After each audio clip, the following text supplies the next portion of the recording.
যে প্রায় ২৯০০ কিলোমিটার গভীর পর্যন্ত।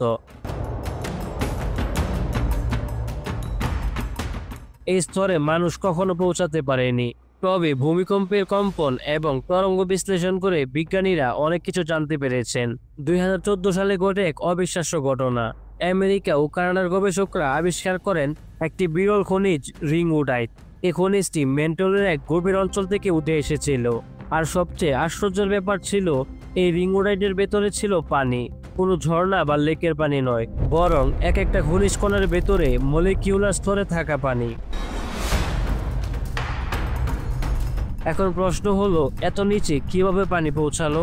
এই প্রশ্নের উত্তর খুঁজতে বিজ্ঞানীরা ফিরে গিয়েছিল লক্ষ লক্ষ বছর পেছনে, পৃথিবীর শুরুর কালে। তারা দেখলেন টেকটনিক প্লেট যখন একে অপরের নিচে সরে যায়, যাকে বলা হয় সাবডাকশন, তখন এই প্লেটের সাথে থাকা পানি, খনিজ, এমনকি জীবাশ্ম